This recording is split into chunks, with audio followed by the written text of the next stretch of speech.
चलिए स्टार्ट करते हैं जी। सब्स्टिट्यूशन मेथड था ना।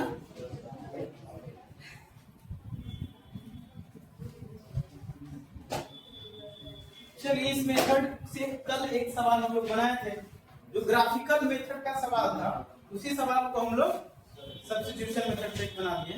लाइए सब्स्टिट्यूशन मेथड से एक दो सवाल और बनाते हैं। x plus y is equal to 14 है और x minus y is equal to 4 है। ये इक्वेशन है, ठीक है। इसको सॉल्व करना है y से।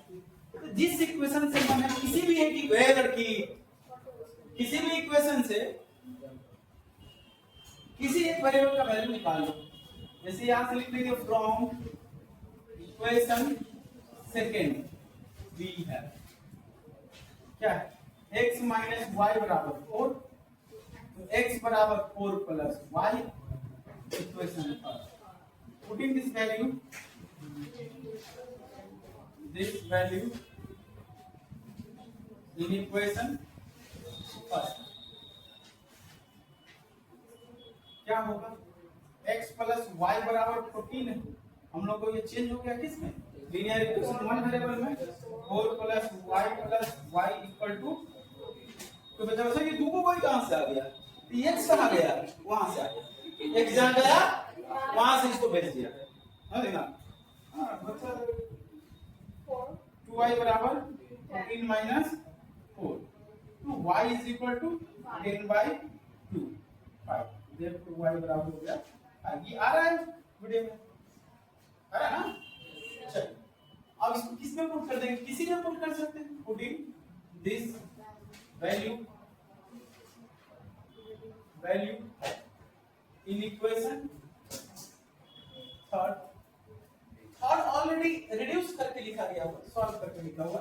आप इस इक्वेशन में भी पुट करेंगे इसका वैल्यू y लिख रहा है, y का तो x निकल जाएगा, इसमें भी पुट करेंगे तो वही निकलेगा, इसमें पुट करेंगे तो वही निकलेगा। यहां पुट करके देख लीजिए y बराबर 5, तो x का वैल्यू कितना हो जाएगा 9 है। y यहां 5 डालेंगे, ये उधर जाएगा तो 14 माइनस 5 9 हो जाएगा। इसमें पुट करेंगे y का वैल्यू 5 है, तो -5 x माइनस 5 बराबर 4, x उधर जाएगा 5 तो क्या हो जाएगा 4 प्लस 5 9 हो गया। इसका यहां पे डालेंगे तो क्या हो जाएगा, y की जगह 5 डालेंगे तो 4 प्लस 5 रहेगा। किसी इक्वेशन में डालो वही वैल्यू आएगा, ऐसा नहीं कि अलग-अलग इक्वेशन में डालेंगे अलग-अलग। क्या हो जाएगा, x बराबर 4 plus y, this implies x plus x equal to 4 plus 5, there x बराबर 9 हो गया और y बराबर क्या है 5। ये दोनों हमारा आंसर। ये सब्स्टिट्यूशन मेथड, किसी एक इक्वेशन, जरूरी नहीं कि हम 1 से ही निकालेंगे 2 से निकालेंगे, जिससे आपको इजी लगता है सिंपलेस्ट फॉर्म में निकल जाएगा, इजी निकलेगा, जो हमारा वैल्यू भी इजी फॉर्म में होगा, मतलब सिंपलेस्ट फॉर्म में होगा, ठीक है। वो उस इक्वेशन से x या y जिसका मन होगा, जो इजी लगता है, जो आसान है, उसका फिर हम निकालेंगे और दूसरे इक्वेशन में सब्स्टिट्यूट करेंगे, ठीक है। सॉल्व करेंगे, जैसे सवाल है 5 नंबर, इसमें √2x प्लस √3y और दूसरा है √3x माइनस √8y। ध्यान दो, इसमें क्या है, दोनों इक्वेशन में खास बात,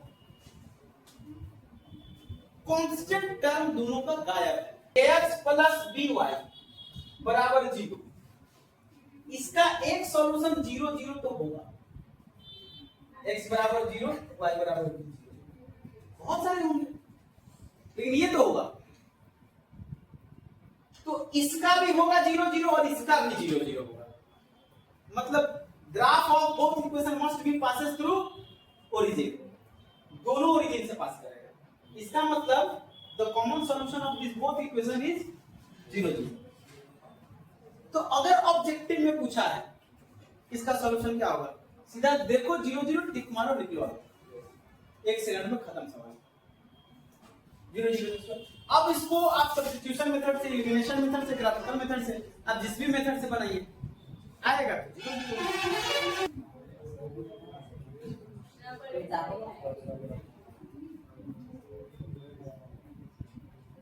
नहीं तुम लोगों को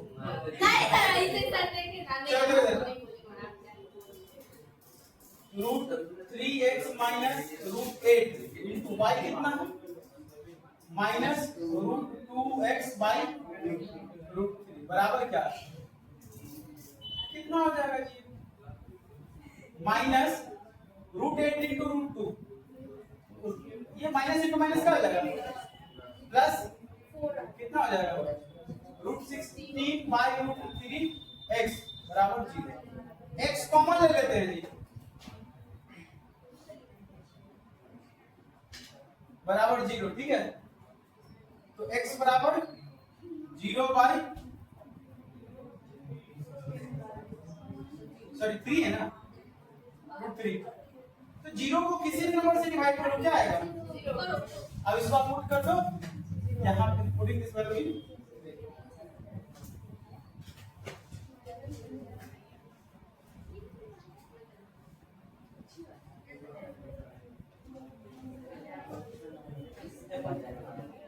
y बराबर क्या हो जाएगा -√2 बाई इंटू 0 बराबर हो गया आंसर x बराबर 0। इस तरह का जो भी सॉल्यूशन होगा इक्वेशन जिसमें कांस्टेंट टर्म 0 होगा, जिसका दोनों पेयर ऑफ इक्वेशन का क्या होगा कांस्टेंट टर्म 0 होगा, तो उसका सॉल्यूशन 0 0 x बराबर 0 y बराबर 0। वर्ड प्रॉब्लम स्टार्ट करते हैं।